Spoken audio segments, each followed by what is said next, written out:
Hello guys, how are you? I'm Hardeep Singh. Welcome back to your own YouTube channel.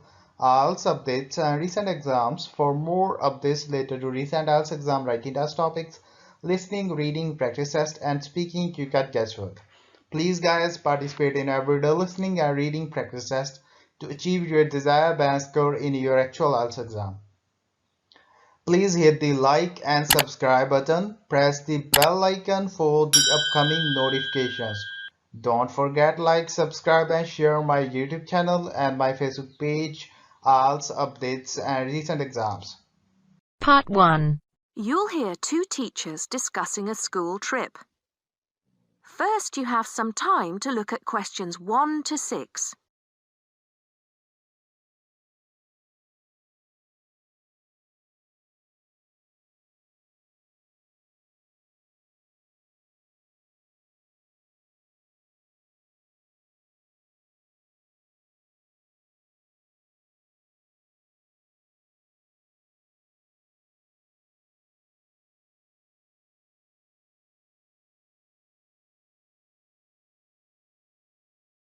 Oh, there you are, Paul.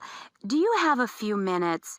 Can we think about this year's school trip? Hi, Jean. Yes, of course. Have you got any ideas? I've been looking through some information and I've brought a few leaflets with me. Here you are. Okay, thanks. Just remind me when the trip is. Next Friday. We'll be leaving at 9 and be back here at around 4, so we've probably got time to visit a couple of places. Let's see. What leaflet have you got there? Central Gardens. Looks like a nice place. It's open from 9 until 6, so we could go there anytime we wanted, really. What about there in the morning and then somewhere else in the afternoon? Farmer's Market would be an option first as well, at least until they close at 1. Or we could try Grey Castle. That should be possible in the morning or in the afternoon. Oh, hang on. That's at the weekend. The last admission is at noon on weekdays. Greenhall says the same thing. Queen's Park opens at 8, so we could go there first. Or, according to these times, we could go there on the way back to school, because they don't close the gates until sunset during the week. Okay, that gives us a few options. We went to Queen's Park a couple of years ago, didn't we? I seem to remember that the pupils really enjoyed it. It'd be nice to go somewhere new as well. I've seen groups from other schools going around Grey Castle. So have I. But then again, maybe we should play it safe and go to Green Hall. At least we've got experience of taking classes round there. Farmer's Market is popular with other schools, though, so it must be interesting. It'd be good to go somewhere where someone can show the pupils around, explain things to them. I've been on a tour around the castle, and they do a really good job. I think they have guides at the hall, too, don't they? It says here that they used to, but don't anymore. You can get shown round Central Gardens, though.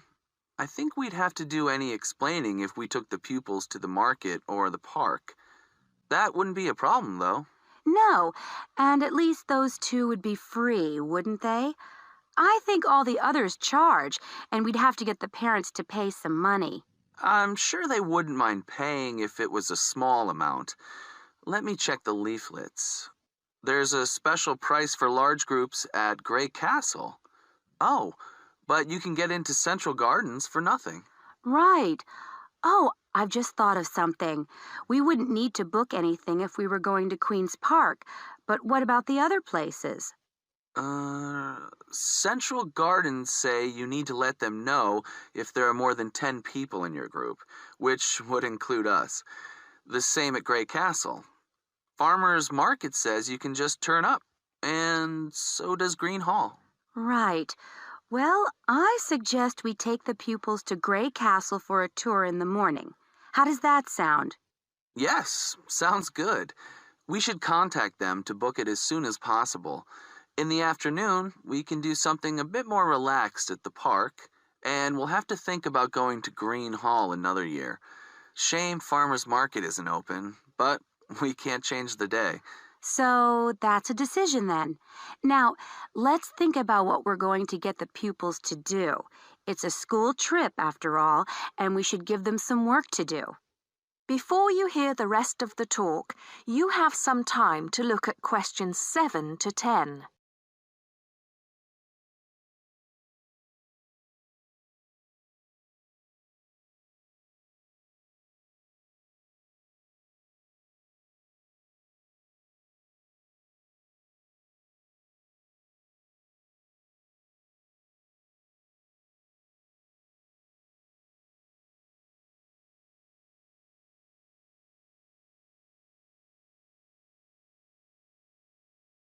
I think they should know something about the place before they go. That way they know what they're looking at, and they'll be able to write about it better when they get back. I'll put some information together to look at home and give them copies after the next lesson. Good idea. I'll write something for them to do as they're going round the place. We did a quiz last year, and that worked really well. I'll do the same kind of thing this time. Okay. Now, what about the travel arrangements? How are we getting there? What do you think? I remember one year Mrs. Jackson took her group by bus, and that was a complete nightmare. It's quite a long way, isn't it? We could hire a coach for the day, which is what we usually do, or there's the train. It's rush hour, though, isn't it? So it'll be really crowded. And it'll be more convenient for the rest of the day if we've got our own transport. Yes, we'll do that then. Anything else? Oh, we need to let the parents know what's happening. We could ask the office to call everyone. It would take too long with so many. I know when we send a letter home, there are always a few pupils who lose it, but not all the parents have email yet, so I don't think we have any choice, really. I'll write something and take it to the school office this afternoon. Right. I'll go and tell the pupils the good news. That is the end of part 1. You now have half a minute to check your answers.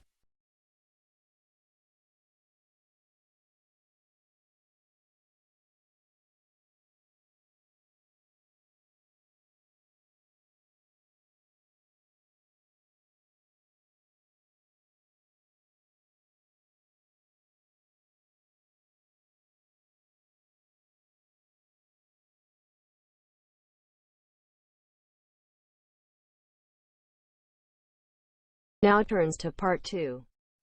You are going to hear the President of Australia Retailers Association give his welcome address at a convention. First, you have some time to read questions 11 to 14.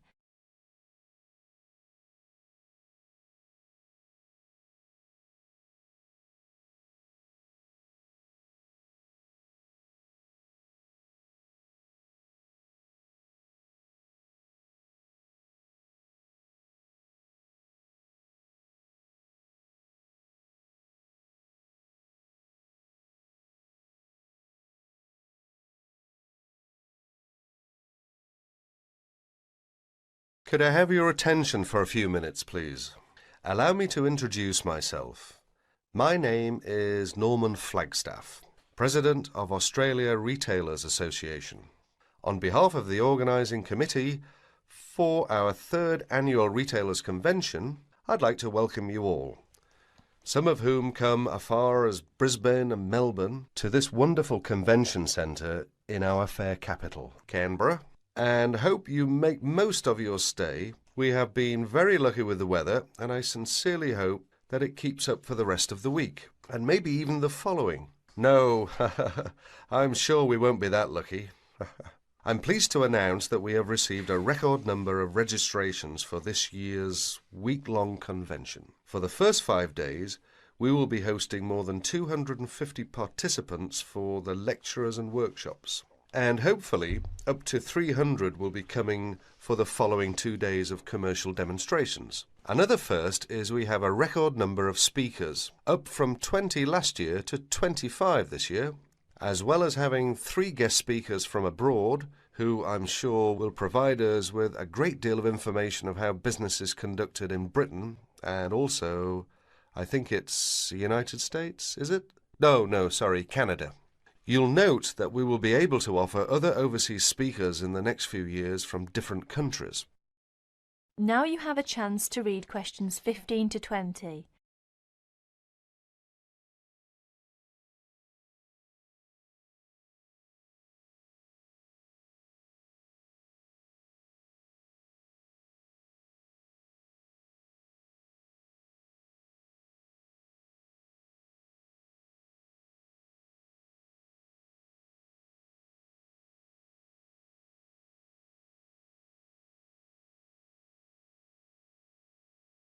For those of you who won't attend the lunchtime meeting, there are plenty of places to go. The famous Italian restaurant, Peroni's, is not too far from the convention centre. From the centre's entrance on King Street, just go straight to the street to the Mime Park.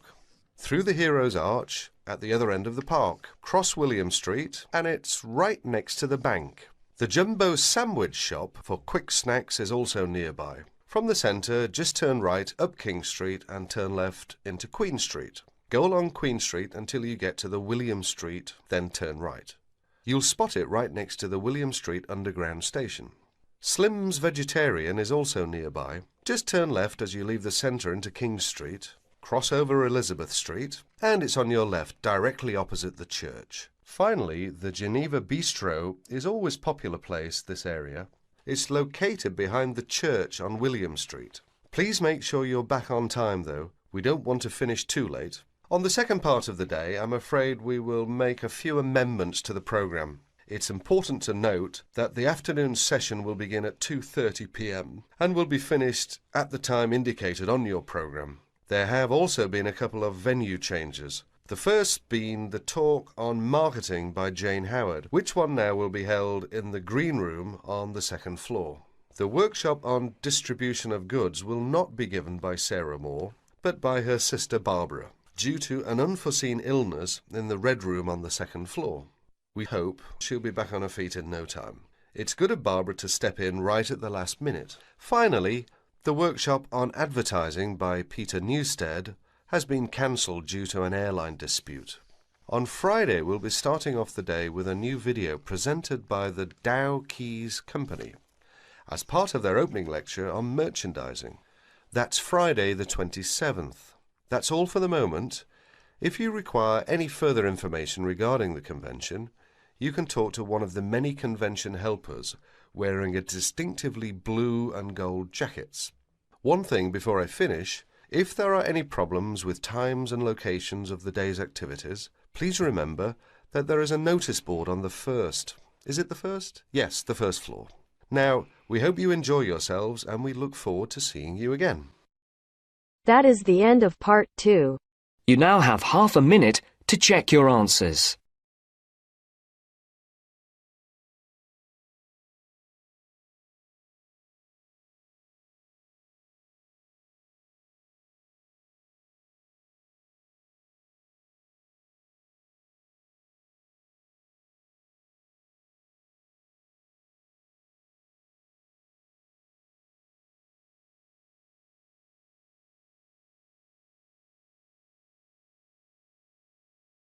Now turns to part 3.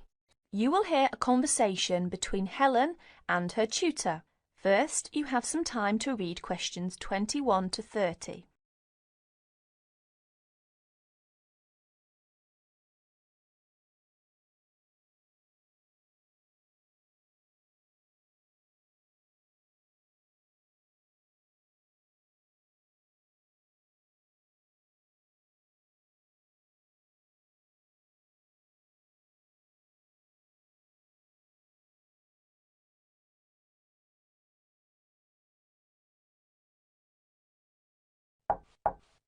Come in. Ah, it's you, Helen. What can I do for you? Well, it's about that essay on non-verbal communication. I'd like a bit of advice, if that's all right. By all means. That's what I'm here for. How can I help you? It's about that survey you asked us to carry out about body language. Oh, yes. I asked you to investigate what sort of touching is permissible between friends of the same sex, and friends of the opposite sex. That's it. And then you wanted us to go on to compare the answers we obtained from people from our own culture with the answers of people from other cultures. Well, that shouldn't be too difficult. There are students here from dozens of cultures, including Asia and the Middle East. Go and ask them. That's the problem. I'm not sure how to word the questions. I think I've got far too many. People don't want to be bothered answering them all. Is that the list of questions you have with you? Let's have a look. I see. Your basic idea is fine. You've got a checklist of the parts of the body we mostly use to touch people with, and a checklist of the parts of other people's bodies that we usually touch. But you don't have to go right through the list asking a separate question about each item. Now look at questions.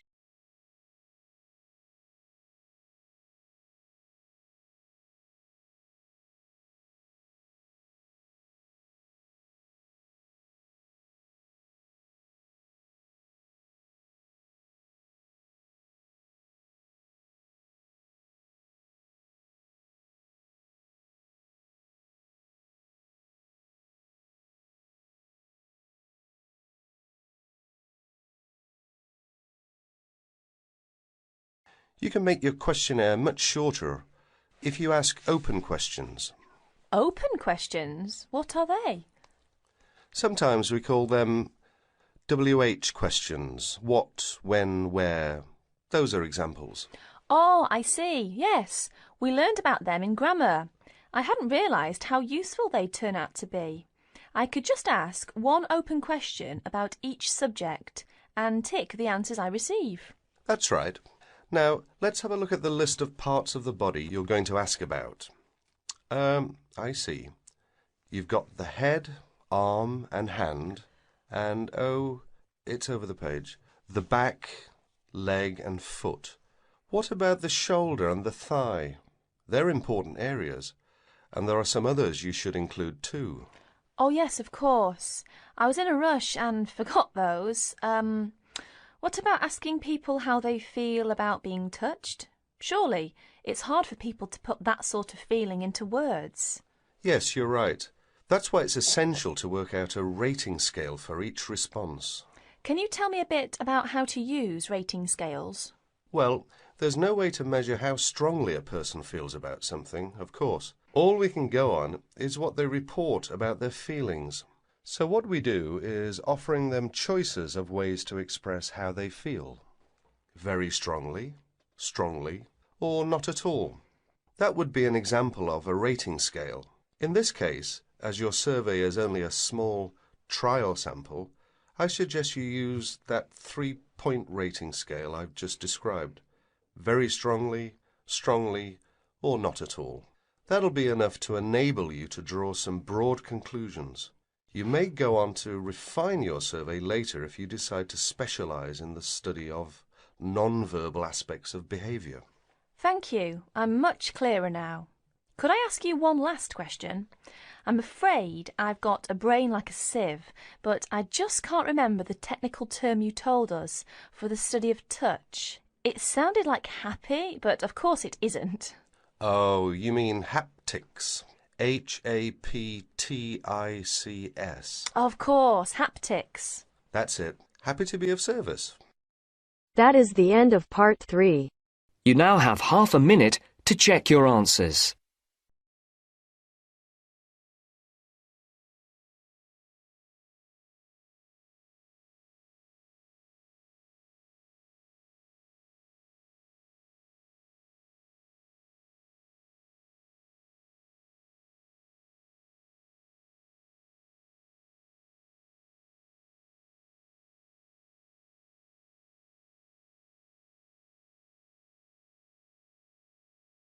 Now turns to part 4. You will hear a report about crime and punishment in the UK. First read questions 31 to 40.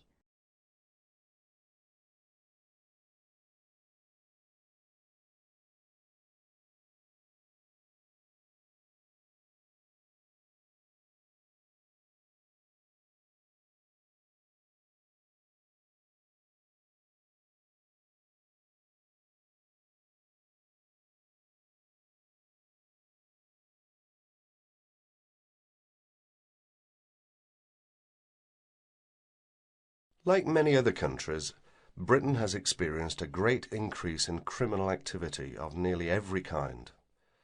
Nearly 5 times as many acts of violence were reported to the police in 1997 as 20 years before.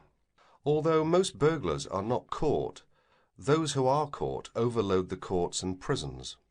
Although the courts try, in theory at least, to use probation, community service, and other devices to avoid sentencing people to prison. The 50,000 people in prison are more in proportion to the population than in any other Western European countries. Vast sums are being spent on building new prisons, but the prisons are still overcrowded, and the humiliation suffered by their inmates makes rehabilitation difficult. Many prisoners are released early on parole. The prisons in England are run by the Home Office, though each prison has a local board of visitors who make reports about conditions and also deal with serious bad behaviour. Normally, prisoners are released after serving 2/3 or less of the time for which they were sentenced. But an offence in prison may be punished by the loss of some days of remission. There are several kinds of prisons, including open ones, and some prisoners go out to work in groups outside. Prisoners who want to study for examinations are helped to do so, and there are training courses in prisons. But in practice, some spend little time outside their cells.